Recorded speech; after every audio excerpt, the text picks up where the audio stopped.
but I was always like drawn to the kitchen. And one night I got my opportunity. One of the cooks that were there, the pressure was just so crazy, like so immense, and he walked off the line in the middle of the shift. So I was running food at the time, and the owner comes running back, and she's like, "Hey, like I have a full dining room. I need someone to cook. You get on the grill."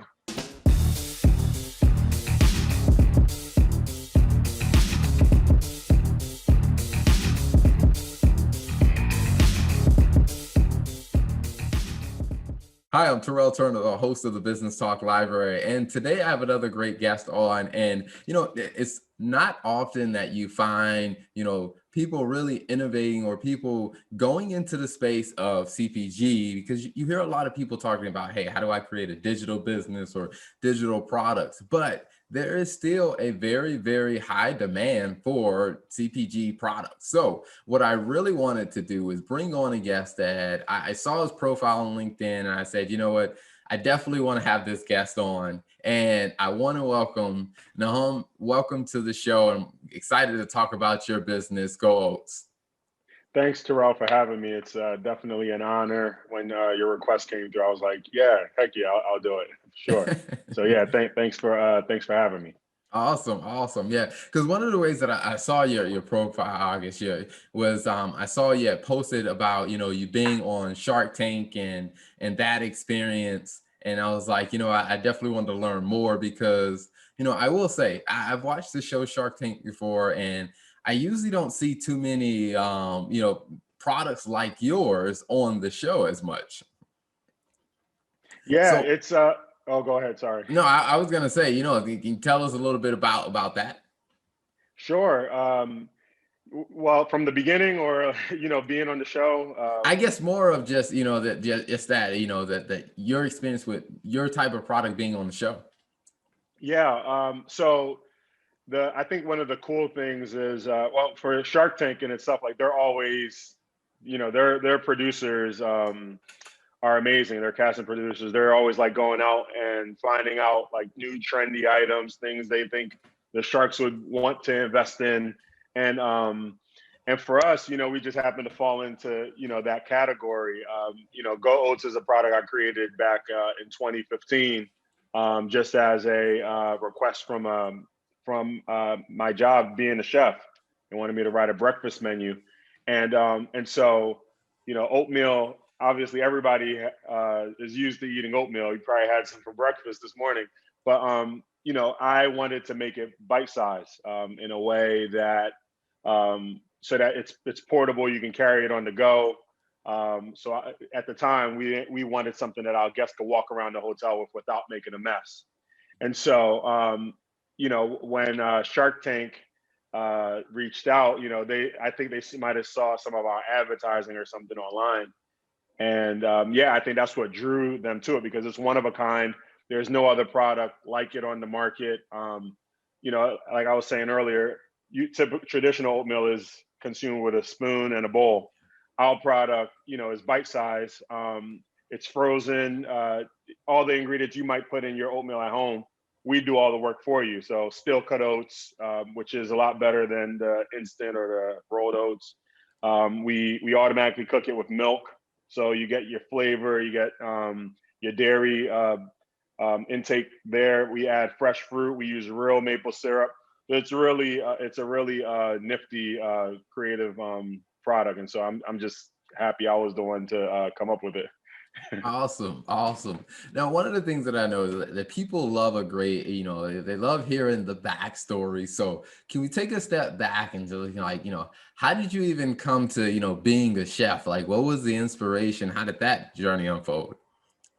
Yeah. So my parents are from they're of Caribbean descent, and so when they came from Haiti, well, back when they were in Haiti, they had like their own farms, and so everything was like natural.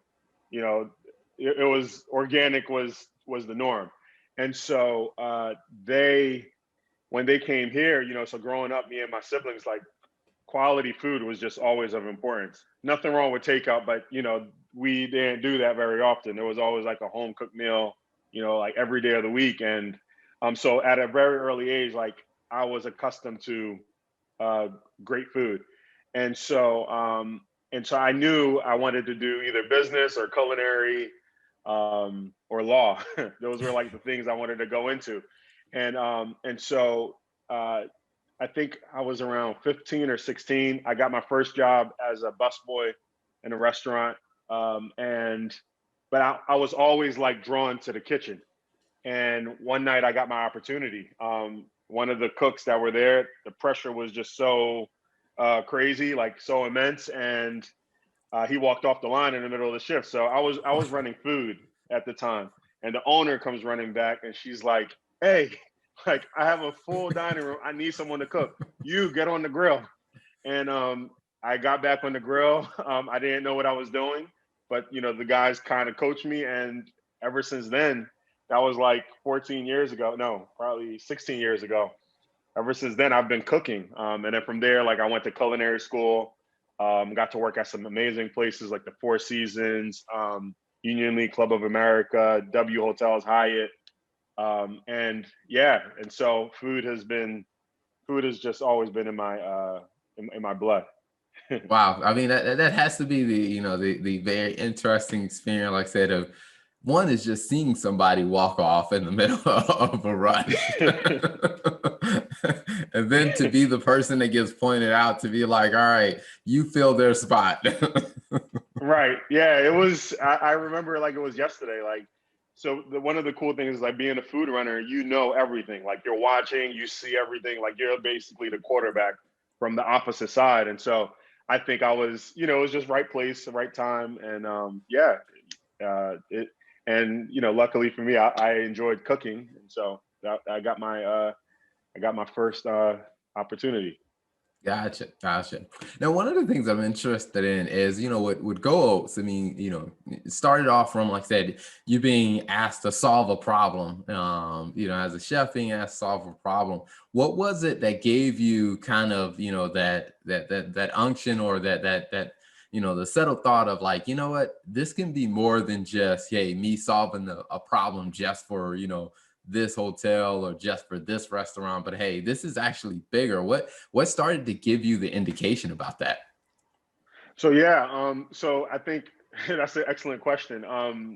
You know, as I mentioned earlier, law, business, and culinary and food were like the three things that I really loved, and so business was huge for me. Like I would sell, whatever it was, like jerseys and CDs, like whatever I could get my hands on. And so um, when when I was working at the hotel, this was for the grand opening ceremony.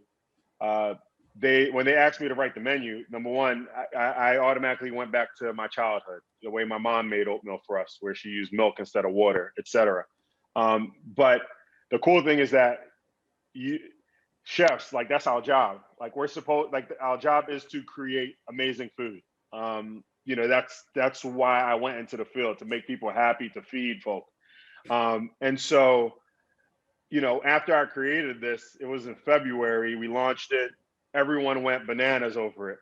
And there was just something, I think it was my boss at the time, Bradley. He said to me, he said, and I respect him like so much. And he said, this is like freaking amazing. I'm upset I didn't think of this. And so like for me, like that, I was like, okay, cool. Like I could respect that.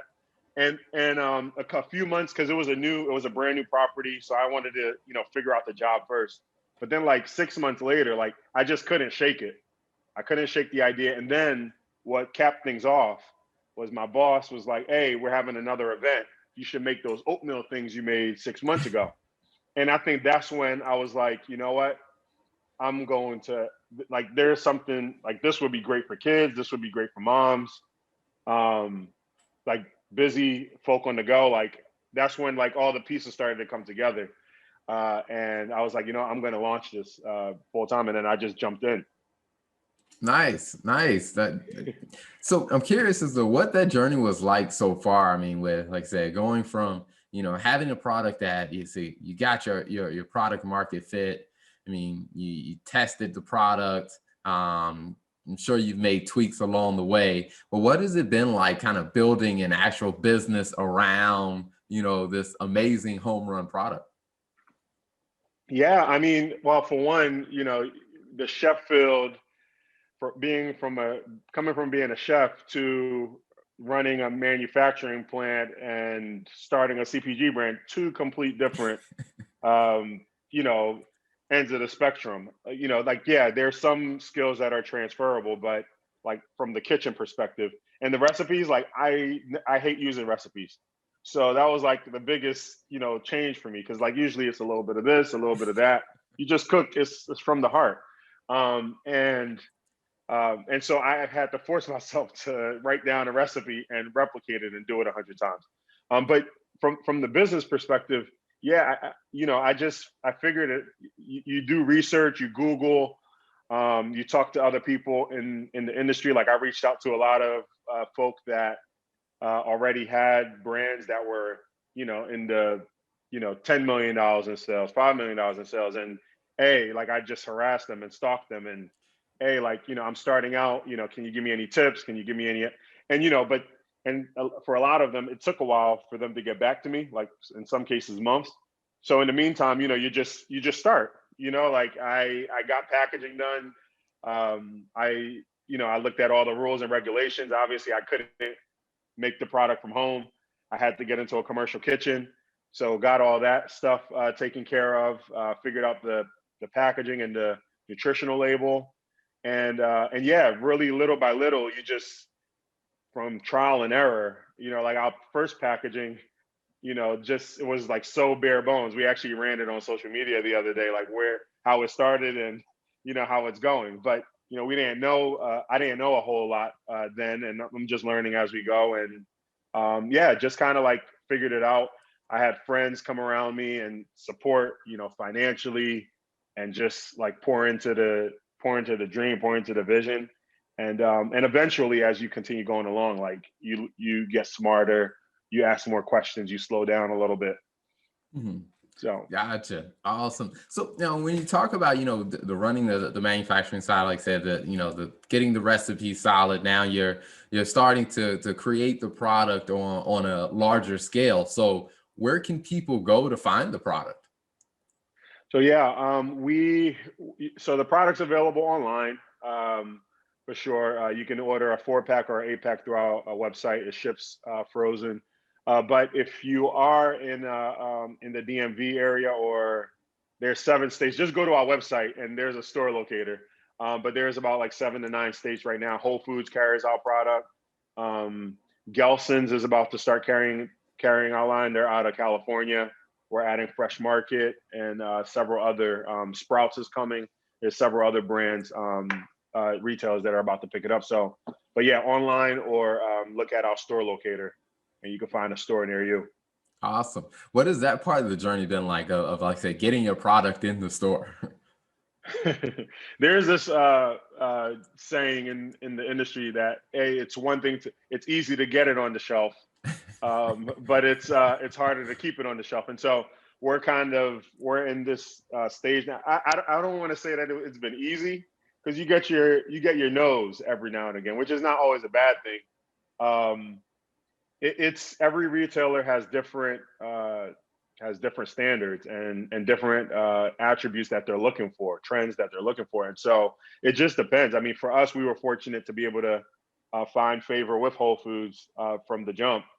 Since 2017, they had a local bar that really loved it, got into a few stores, then they expanded us regionally to 62 stores, and so starting off with like Whole Foods is great with their standards. Like certain things you just can't have it in your. So that if you're gonna if quality is important to you, you start there. Like it kind of usually all the other retailers like they fall in the same line. And so um, yeah, just every retailer is different. But I think the important thing is always just continuing to. We try to talk to as many, reach out, send emails, cold emails, whatever it is. Try to get in front of as many as possible. So. Mhm. Gotcha. Something I think about, like we interviewed a couple people that have products that are they're sold in different stores, Like one was a natural hair care product line, and another was the company Love Good Fats, and they talked Yeah. about, you know, their journey of getting their products in, you know, these larger brand stores. And one of the things that you know that they all talked about is, you know, getting into the store, you know, you feel like you have a huge victory, but it's like staying into the store becomes the new level of operation that you got to think on.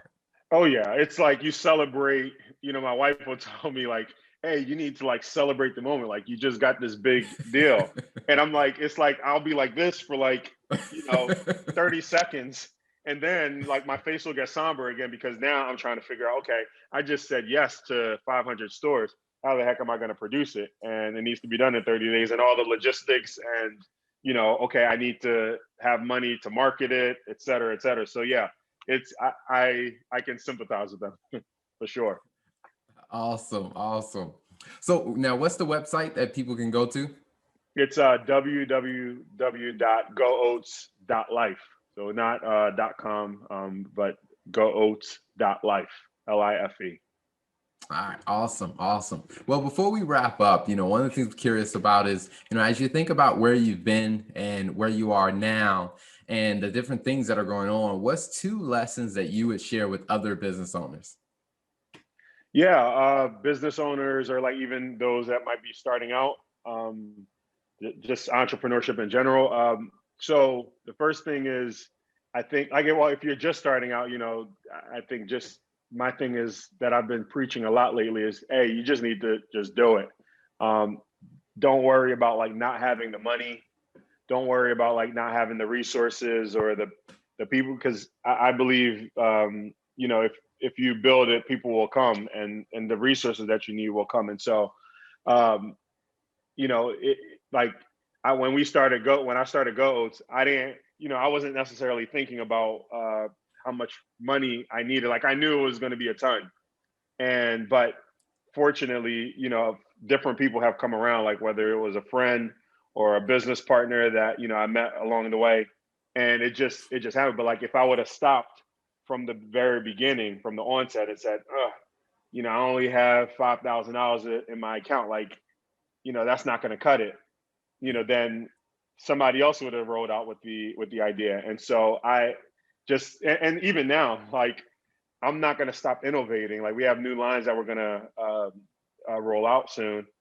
And you know, do we need more money? Do we need more cash? Most certainly. But I believe that those things are going to happen. Like as long as I have like the framework, the plan is written out, and his plan is clear.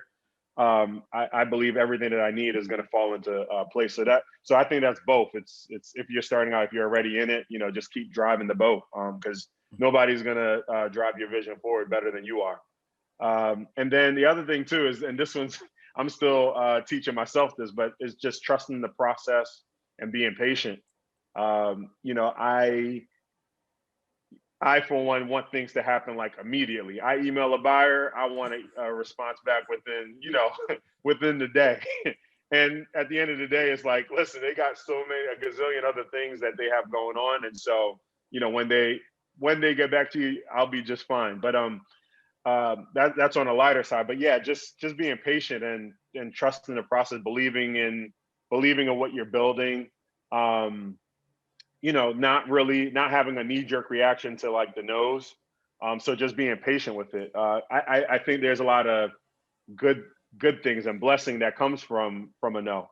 Another saying is they say in CPG is a no doesn't really mean never. It just means not right now.